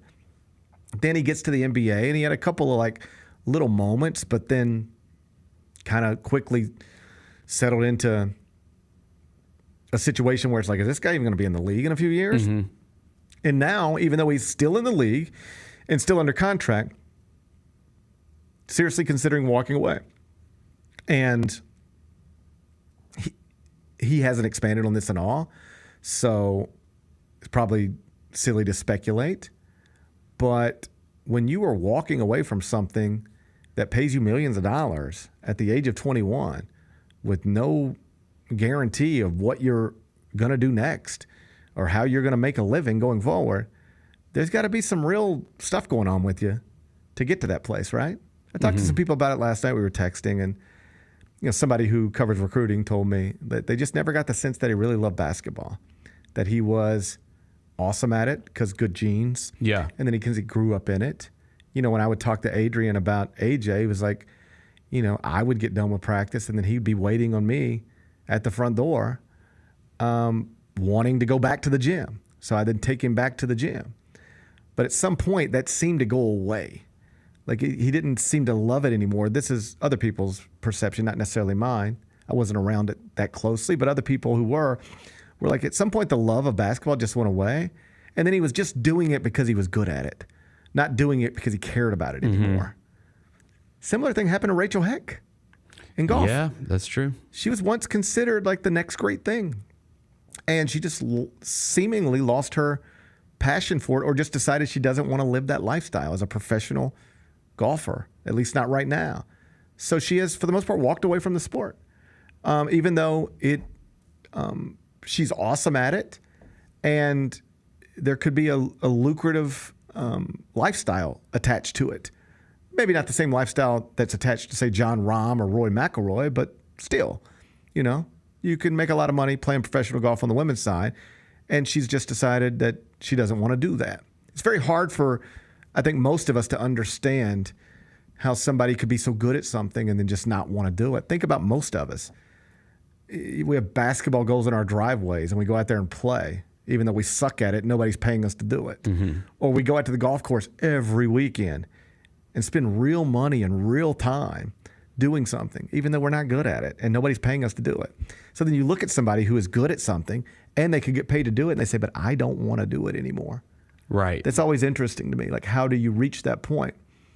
Very unusual, but A.J. Griffin's not the first person to sort of reach a point earlier than most where he just says, I don't want to do this anymore. There is no precedent, though, for somebody leaving the sport at 21 for any period of time, any extended period of time, and then coming back and having a good career in the NBA. It's not. So if his idea is to step away for now and then come back later, he might be able to do it, but it's not something that's happened too often or even ever before. So it's just an unusual story. You just hope the young man's doing okay. Yeah. Because I imagine on some level something's not going okay if you get to the point where you want to walk away from this thing you're obviously gifted to do, and people are paying you quite literally millions of dollars to do it.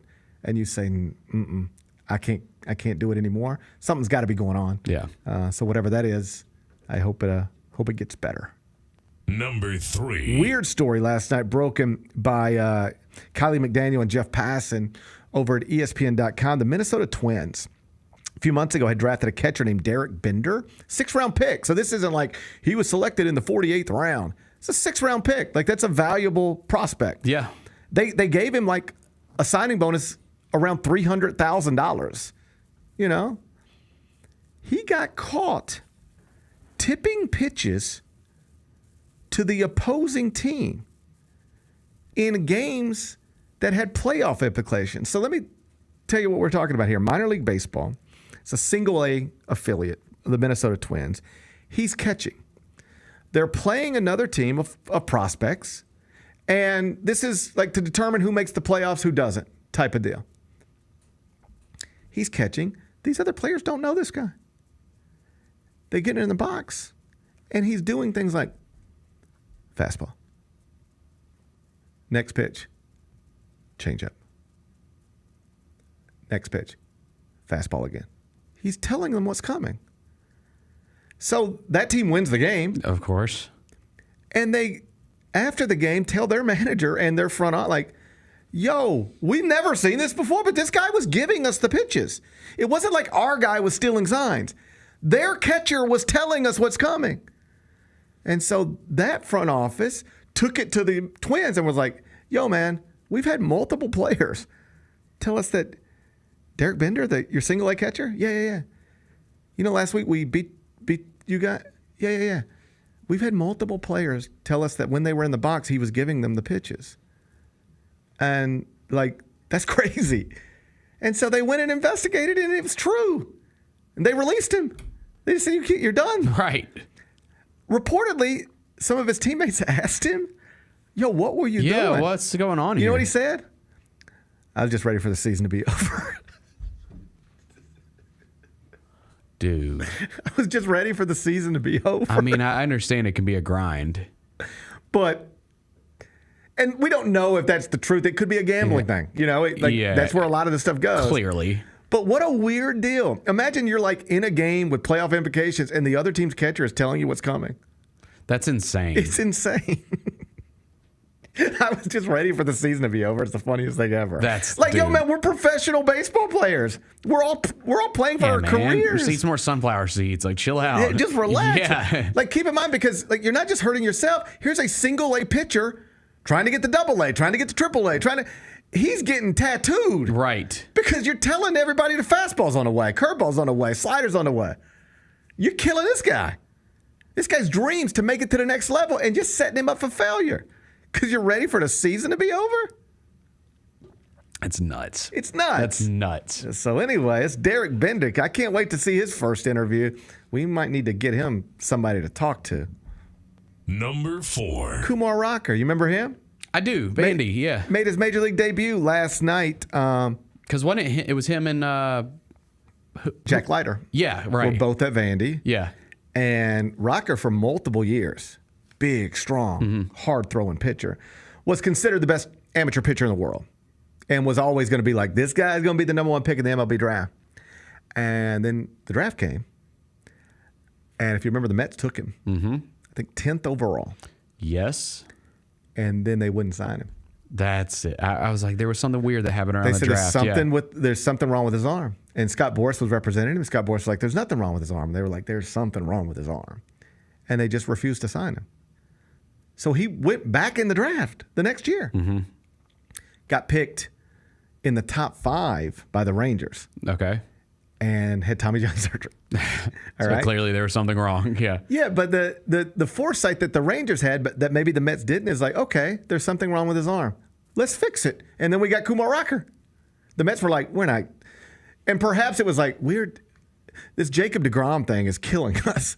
We can't, in good conscience, hand over millions of dollars to a guy who, before he even gets with us, we already know he's got arm problems.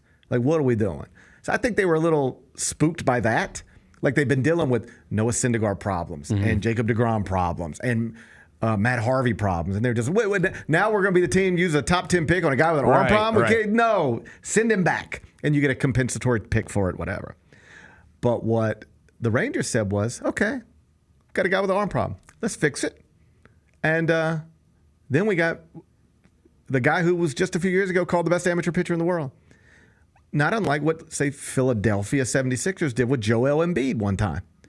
He's hurt. Okay, we'll take him. We'll fix him. Yeah. And then he'll be amazing. And he was and is. He's an MVP. So the Rangers, they take him. He gets Tommy John surgery and has been working his way up through the minors. Gets his first big league start last night. Family in the audience.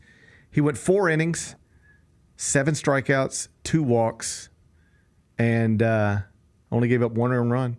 So his ERA, after 1 start, 2.25. Gave up a single on his very first pitch, but then settled in after that and mostly looked like the guy who you remember from Vanderbilt as one of the best prospects in the world. So if the Rangers benefit from showing patience, we're going to spend a top 5 pick on this guy, get him better, and then throw him out there. Well, then that's good front officing because there is another franchise, my favorite franchise, that decided we don't want this guy because we're not going to deal with somebody who already has arm. If somebody has arm problems once we get them, nothing we can do about that. But we ain't going to bring in somebody, pay them millions of dollars when they already got the arm problems. I don't know that I agreed with it at the time, but I understood it given what the franchise had gone through. But the Rangers, even before last night, Rocker was considered the best minor league prospect in their entire organization. So it looks like they are benefiting from what is possibly a New York Mets mistake. Kumar Rocker, he'll make his next start early next week. Number 5. We are now less than 24 hours away, Bennett, from the showdown in Tallahassee. Yeah. It's Memphis and Florida State. We talked about it yesterday with Jonah Dillon from the Commercial Appeal. I did notice when this line first posted on, I guess, Sunday, Florida State -5. It's like, okay. Most people thought in the preseason it'd be Florida State by double digits.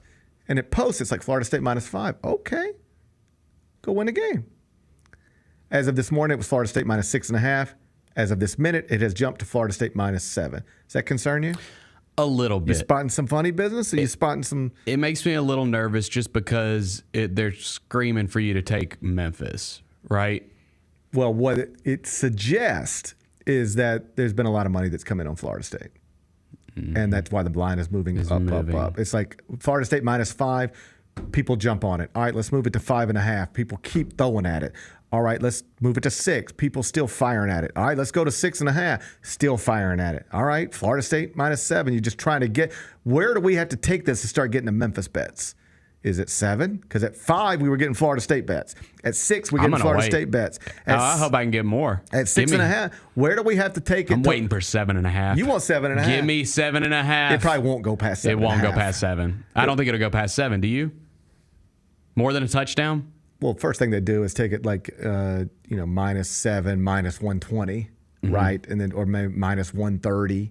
And then they'll move it to 7.5 if the money keeps coming in on Florida State. But what it does suggest, not prove, just suggest, is that they set that number and then people really jumped on Florida State. Man, I'm waiting on that 7.5. I think I'm and I will 7.5. slam. Ben is ready to slam it. Yes. I'm fired up. I'm excited, man. 11 o'clock's great. Love it. Yeah, Start I love that day. that. Let's get it going. Let's get the day going, man. It's again, like, just because of what's happened with them, it does lose a little bit of steam as far as like the national conversation, I think. But man, it's still such a huge game for the Tigers. Any win over a Power 5 opponent is a big deal for the Memphis football program, in my opinion. No question, but it is. I liked the game, the idea of the game, so much better a month ago than I like it now. Like, but the thing is, like, you know, it's still Florida State. It's still this massive brand. Like, what if you were playing, Ohio State and they were terrible? It would still be a big deal for the University of Memphis to beat Ohio State. Of course. Here's what I mean, though, and we talked about this yesterday. A month ago, when you talked about Memphis, Florida State, here's what you assumed: Memphis will be 2-0, Florida State will be 2-0. Memphis will either be ranked or not ranked. Florida State will be in the top 10. You will go to Tallahassee, and it's a free shot. If you win the game, amazing. Yeah. One of the best wins, biggest wins in school history, program history, not only because it's a win over Florida State, but because it's also a win over a Florida State team ranked in the top 10, a Florida State team coached by your former coach, Mike Norvell. It'd be the type of game Tiger fans remember forever, just like they remember beating Peyton Manning inside the Liberty Bowl once upon a time. That's where we were a month ago. I love that. If you win it, one of the biggest programs in history, one of the biggest wins in history, whether you are ranked or not now, you will be after that, and you'll be 3-0 with a win over a top 10 Florida State team, and probably ranked higher than any group of 5 team heading into your next game. Obviously, a month ago, we didn't know Northern Illinois would beat Notre Dame and all that, but you get the point. That's where we were talking about this a month ago. Now, the circumstances are so different. Now, you know what it is? It used to be go win the game and you are ranked and on your way to the college football playoff, conference championship, all that stuff. Lose the game, who cares? You're 2-1, lone loss on the road to a top 10 undefeated Florida State team. It doesn't hurt you. Just come back home, start taking care of business. Right. You win it, it's amazing. You lose it, doesn't really matter. Now, you win it, it's still awesome, but you know what people say on a national level? It will not be Memphis is awesome.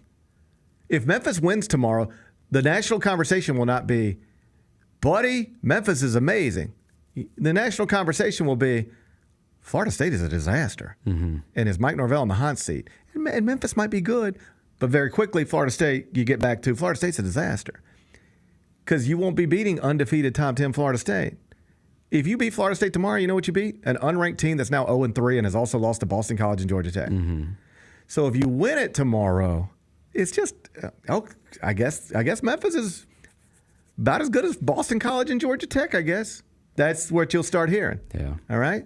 If you win it, it's not nearly as big as if you would have won it under different circumstances. Right. And now if you lose it, it won't prevent you from winning a conference championship, won't even eliminate you from college football playoff contention.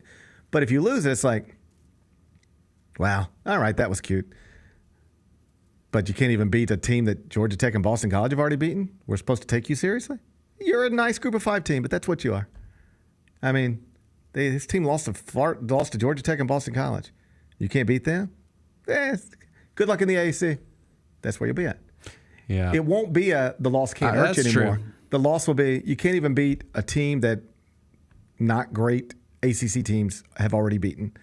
I still don't think a loss hurts you that much at all. I mean, you can still wake up on Sunday and just about everything you want to achieve other than an undefeated season is probably on the table, if not definitely on the table. But if you want people to spend the next few weeks talking about Memphis is ranked, Memphis is undefeated, Memphis is headed for the college football playoff. Hey, Memphis is legitimately good. Man, Memphis might get into the top 10. If you want any of those conversations to happen, you got to win the game. I think so. Got to win the game. Yeah. So go win the game. Go win the Just freaking go game. win the Let's game. go. My God. Let's go. Dudes can't beat anybody. Can't beat anybody. No. Don't let them beat you. No, They can't let's beat get it anybody. done. Don't let them beat you. It just is a different game than we thought it was going to be. Yeah. With it's a different jackpot if you win it. Yeah. And it's a different kind of loss if you lose it. I don't think the loss kills you. It doesn't. But it does kill if you want to be a real part of the national conversation as a top 20 team and top 15 team and stay undefeated long enough, maybe a top 10 team. You want to have that kind of stuff, you got to win the game. Yeah. So go win it. That's what I would do. I'd go win the game. That's what I would do. Kickoff 11 o'clock. ESPN will be back with GP's Carryout. I actually saw these on TikTok before you guys even sent them to me. This is an interesting concept. They're socks that are anti-creasing. The socks look really comfy. They do. But the anti-creasing thing, like, look, why are we still doing this? So the kids now they're on the ice. If you see them walking, they walk like My mom's a gym teacher, and she says like kids will like. I think that's always Who what they're going. cares? The Sneak Fest Show live Tuesdays at 2 p.m. on YouTube at Grind City Media and the official Grind City Media app. In Bo we trust. Bo is the future. I just want to go back to August 19th when I've made it perfectly clear. When I make the fantasy football championship and the Broncos make the playoffs because of the success of Bo Nix. The bar is low. Give me Bo. That's a good one. The bar is low. Give me Bo. Tune in to the Jessica Benson Show with CJ Hurt live every weekday at 8 a.m. on YouTube at Grind City Media and the official Grind City Media app. GG gonna be just fine, bro. Like he probably like Josh probably number one, and he's probably number two most talented teammates I've ever had. Just raw talent. Like, bro, like just go to the gym, hoop type talent. Like you walk in the gym and he might be doing a workout, and you gonna look over and be like, damn. The Chris Vernon Show live weekdays at noon on YouTube at Grind City Media and the official Grind City Media app. Sonic Radio. Welcome back to Sonic RNDIO. That spells radio with me, the CIO. This just in, the new Sonic $1.99 menu lets you build a crave-worthy meal for just $1.99 an item, whether that's a creamy shake, crispy tots, or a quarter-pound double cheeseburger. This just out. Ostriches. They're mean, not very cute, and in my opinion, way too big for a bird. Don't miss the Sonic Fun 99 menu. 5 items, always $1.99. Live free, eat Sonic. Tax not included. See menu for details. Let's face it, there's a lot of trash talk in basketball. But the great teams let their performance do the talking. Like Ford F-150 with Pro Power on board. A class-exclusive industry-first feature that turns your truck into a mobile generator and leaves the competition speechless. Ford F-150, official truck of the Grizzlies. Greatness starts here at your Mid-South Ford dealer. Class is full-size pickups under 8,500 pounds, GVWR.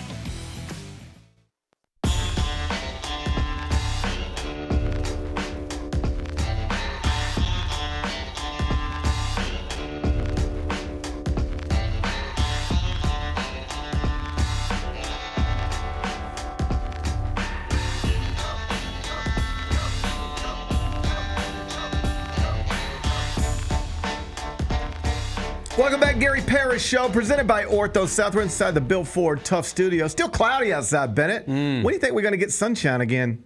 Next week. I wouldn't mind some sunshine. You don't, really next week? Not even by Sunday? I mean, dude, it's Friday the 13th. I like this. You like this? Yes. You looking for a good murder out there or something? I mean, I don't want anyone to get hurt. Right. But I'll watch murders on TV tonight. Yeah. And on that For You tab. I saw a wild one the other day. Really wild. It was like some cartel stuff. It was insane, actually. One of the worst I've ever seen in my life. I saw a machete fight last night on the For You tab. Did someone die? It looked like it. Yeah. I mean, this buddy was, they were waving real machetes at each other. Yeah. Like machete fighters. Then I saw one. This was a wild one. Saw this one yesterday. Watched it like 3 times. These 2 guys are fighting, right? This one guy, I think they described him as an off-duty cop. So he was street clothes but had a gun. Yeah. Gets jumped by some people, and he's getting worked a little bit. And he's like on the ground, and this other guy's on top of him. And this buddy, the off-duty cop, gets his gun and does one of these right up into the guy's private parts. He blew his penis off. It looked like it was possible that his penis got detached from his body. Yeah. Not to mention his testes. Man, the one I saw, it was tough to watch. What happened? These guys were just standing around outside of like a bar drinking. I've done that. And dude, this big SUV pulls up next to him. Machine gun. Yeah. Drive-bys are crazy. It was like a movie. It was insane. Drive-bys are crazy. Yeah, it was insane. So I didn't ask for it. It just shows up in my feed. It just shows up. It just shows up in my feed. Yeah, Yeah. Just shows up. Yeah, and then I accidentally watch it, and then I get 5 more. That's right. Yeah. Man, I've been seeing a lot of murders on X and Twitter. Yeah, a lot. Rough. Anyway, you don't think okay? We got baseball tomorrow. You think we're playing? What do you mean? Well, we have to play baseball tomorrow. Do you think we'll be able to play? Will the weather permit that? Who? My little guy. Oh, I was like, what? I need you to help me with my weekend planning. I think I thought it was supposed to rain tomorrow. I hope not, Bennett. I think your baseball might get rained out, bro. Well, I hope it gets rained out before we drive an hour and a half to get there. Yeah, I think your baseball might get rained out, man. What about Sunday? I'd like to get on the golf course on Sunday. I think you're in trouble till late next week. Shit. Yeah, you got to wait till like Wednesday to be in the clear, I think. I guess I'm just staying inside for a little while, huh? Yeah. Well, you got to start your binge. I'm going to hold you to it. Scream binge. Is that what you want? Is that the one that you're picking? What else should I pick? Well, I think that one has the best chance of holding your attention throughout. Okay. Because you've got the I don't want anything to hold my attention. I want something that I can watch, and if I happen to lose focus for a minute, it's cool. I got that, and I think you can get away with that. I just think if you do Friday the 13th all the way through, like once you get to like 4, you're gonna be like, I cannot do another. Yeah, there's no way I can get through this. Yeah. There's no way I can do that. I don't think you could do that. Same probably with. I did the horror series that you recommended, Pearl and all that. Oh yeah, you liked that? Did you see Maxine? Yes. Did you see the final one? Yes. You liked Maxine? Loved it. Yeah, it was good. Yeah, I might do Scream. You got 6 installments. You can get through 6. You've got the original trilogy. You've got 4 that was kind of like in the mid 2000s, and then you've got the 2 new ones that are both. See, I think really I've seen good. the first 4, but never the new ones. Yeah, the new ones are really good. Maybe I'll try. So that. maybe try Scream. I think with Nightmare on Elm Street, with Halloween, I just think once you get a little deep, they all get ridiculous. I think you're going to get to a point where you're like, I can't do this anymore. I think with Scream, it'll hold you all the way through. All right, I'm going to try it. What about somebody said the Chucky series? I'm not. That's a little bit of a blind. I've obviously seen the first one. The Chucky television series on USA Network gets good reviews. It does get good reviews. I like the first Child's Play movie. I haven't watched a ton of them, or if I have, I can't remember it. So that's probably one I need to jump into. What about Pennywise? It doesn't do it. Oh, I love Pennywise. I love Pennywise. The first, remember the It from the 90s with Tim Curry, the original Pennywise when it was like a TV movie. I loved that when I was a kid. It used to scare the crap out of me. And I like the 2 new ones a lot. All right, I'm gonna try to do it. Yeah. I don't want to promise you anything. I don't want you to get your hopes up too high, but I'll try. I'll give it an honest effort. Yeah. Late at night. Scream. Yeah. I like it. All right. I might have to dive into. Okay, let's do GP's carryout. Okay, We gotta go at some point. It's time Can't for stay here all day. GP's Carryout. One final segment filled with stuff to take with you. It's not everything you need to know, but it's most of it. What did we learn today? A whole bunch of stuff, but I think the most interesting thing, at least for me, is that Bennett likes cow tongues on his tacos. I call it lingua. I've never heard another human say that. Mm-hmm. Never heard another non-human say that, not even a parrot. Where do you like to go get tacos? You got a spot? I never order tacos. I always order the quesadilla. I love a quesadilla. Uh-huh. Love it. Yeah. But if I actually go to a Mexican restaurant, Mocajete Mexicana. Okay. Mocajete Mexicana. What is that? Oh, buddy. They bring a mocajete out. What's that? God, Bennett. I know. It's like this big thing. It looks like a big bowl when it's. Oh, I know that bowl. You I know that bowl. Okay. I know that bowl. And then in that bowl, they're going to put cacti. Shrimp. Had cacti. Chorizo. Ooh. Chicken. Beef. Cheese. Onions. Jalapenos. Also, it's just a big mixture of stuff, and it's steaming, buddy. That sounds pretty good. And then they'll put it right in front of you, just steaming, and they'll say, "Don't touch," and you want to, but you shouldn't because it is hot. They're not lying about that. And then they'll bring you out some flour tortillas, unless you request corn, which I don't. I want flour. I like it soft. Yeah. And then you just pick. You got little pickers. Yeah. Tongs. And you go, you know what I'm going to do this time? I'm going to get a little piece of chicken, a little piece of shrimp, a little piece of cacti, fold it up into my little flour tortilla. Sounds good. That's that sounds how I'm good. rocking. That sounds good. Well, I don't really order tacos too much, but I appreciate a good taco. Next time you go to a cheesy gordita crunch, I'll get one of those. Just when you go to taco truck next time, say, got any lengua? No, Bennett. That's delicious. Just because you're calling so good. cow tongue something other than cow tongue doesn't mean it's something other than cow tongue. Lingua, beef tripe is really good as well. What is That's that? the stomach lining. Yeah, it's delicious. And whatever happened to just like No, it's delicious. I'm how telling about you. meat and cheese and some fire sauce. That's all I need. I'm telling you, dude. Just give me meat and cheese and fire sauce. You're getting too crazy with these cow tongues. It's a tongue. Make sure I'm not misunderstanding you. It is quite literally the tongue of a cow. Yes. Yep. Sliced up finely, thrown on the grill, put it on a tortilla. That sounds like something the former president will probably be yelling about in a debate at some point. Well, that would lose votes because it's one of the great foods. A cow tongue. I just couldn't get around the idea of a cow's tongue. That's just, I'd have a mental hang up with that. I mean, dude, what do you think's in a hot dog? I've never thought about it. What you think they put in a hot dog? I'm not. You think that's just like a pork shoulder that's ground up? Here's the thing. No. Here's the thing. I don't think about it. All right. They just call it a hot dog, and I know I like hot dogs. So I don't think about it. Yeah. But if they you eating feet, buddy. But if they called a hot dog a cow tongue, I would not eat it. I would then just get hamburgers. It'd be like you'd be at the golf course and they'd be like, "Hey, you hungry? You want something to eat? You want a hamburger or a hot dog?" I might take a hot dog. I like hot dogs. I do too. But if they said it's the exact same thing, but we're calling it a cow tongue, you want a hamburger or a cow tongue? I'd say I can't eat a cow tongue. Even if it was a hot dog, it tasted exactly like a hot dog. The name, it's a terrible name for something. I'd call it lingua. That's what I call it. So that's what I would call it. That's what I call it. It's gross, man. What's today's biggest game? I'm taking you to college football field. Oh yeah, we got some games tonight. We're going to Bill Snyder Family Stadium. Yep. You know where that is. I know Bill. That's Manhattan, He's Kansas. a legend. That's the Little Apple. You ain't never been to the Little Apple? I have not. I've been to the Little Apple. I have not. Buddy, you got to drive for a minute to get there after you land in Kansas City. I know that. Okay. Hey, it's a matchup of top 20 Big 12 teams. And one of them's Arizona. You got used to that yet? Arizona's in the Big 12.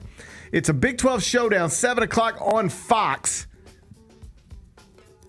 They done ripped SmackDown away from Fox and thrown Big 12 football on it. We're on USA now. Yeah. Arizona, 2-0, ranked 20th in the country against Kansas State, 2-0, ranked 14th in the country. KSU, 7-point favorite at home. Total of 60.5. How you going to act? I think last night I got it at 7.5. You won last night. Yes, I did. You won last night Bills. with the Bills. 147, 145, and 4. You're now 2 games above 500, negative 13.3 units. Is that great? Nope. It's not great, but it's better than you were yesterday. You know, Kansas State almost lost at Tulane this past weekend. I'll take the Wildcats. I'll take the Arizona Wildcats. You got to be a little more specific. I'll take It's a the battle of Arizona Wildcats. We got Wildcats on each side. You're taking which Wildcats? I'll take the Arizona Wildcats. You think that number's too big? Yeah. Give me the Arizona Wildcats. Bennett thinks Kansas State shouldn't be laying 7 Fraudulent. at home. Not on a Friday night. That Yeah. number's too big. Bennett said take Arizona plus the 7, kick it 7. It's on Fox. What are we watching on TV? Okay, SmackDown makes its Friday night return to USA Network tonight. I don't love it. I don't like that. Although Nick said that there might be some surprises because you're kicking it off on USA. Well, you know what we're kicking off with? Do you know what we're starting the show with? No, what's going on? Oh, it's a cage match. Oh, this is Cody Rhodes in Solo. And Solo Sikoa in a cage match. I love a steel cage match. I love a steel cage match. Wait, did I not see something about Hell in the Cell? Did I not see Drew McIntyre and CM Punk were going to get in the cell? Am I dreaming that? They still hate each other by all accounts. The only thing I love more than a cage match is Hell in the Cell. You like it when Hell's in the cell? I love Hell in the Cell so much. Okay. Like, that's the gimmick. Give me that gimmick all day. There is speculation in wrestling circles that the original Tribal Chief Roman Reigns will make a return tonight as SmackDown kicks off on USA Network, and he will likely get involved. This is speculation in wrestling circles. He'll likely get involved in the cage match. In the cage. He will cost Solo Sikoa an opportunity to win Cody Rhodes' belt. I could see that. Nick pointed out that there's a small rumor going around that The Rock could make an appearance. I like big rumors. I don't like small ones. I mean, it's his show, right? It's his show. SmackDown. It's his show. So I would say it's Roman's show. It's The Rock's show. He coined the term. It's his show. I would say it's until Roman's. He's dead, it's his show. Okay, it's fine. I'm not here to argue with you. But I doubt that happens. I think Roman comes out, interferes. We get a big start to the night, and we'll see if we get any other surprises along the way. And then usually the big Roman appearances, like, when stuff like this happens, it usually happens at the end of a show. Yeah. How do you handle it when it happens at the beginning of a show? If it happens at the beginning of the show, does it continue to be a storyline throughout the show? I think so. I hope so. I hope so, too. I hope so. SmackDown tonight, 7 o'clock, USA Network. What's the best thing we've read? Obviously, a lot of stories about Tua Tagovailoa and his health and his contract and all of that this morning after suffering a third diagnosed concussion since entering the NFL last night. Cody Benjamin had a nice quick breakdown of his contract situation. A lot of it we talked about earlier in the show. What does it mean if he's cleared to return to football? What does it mean if he's not cleared to return to football? You can read it if you're interested. It's on the homepage right now, cbssports.com. What's on tap next week? Well, on Monday, we'll be looking back at Memphis, Florida State. Yeah, man. I imagine that'll be the A block of the show. Can the Tigers go down to Tallahassee and upset Mike Norvell's Seminoles, or do they come back 2-1 and Florida State's got its first victory of the season? So kickoff tomorrow at 11. We'll be talking about it Monday at 10. Can't wait. Till then, be careful this weekend. Stay dry. We'll talk to you again Monday at 10. Be careful, be kind, be good. Rep your hood.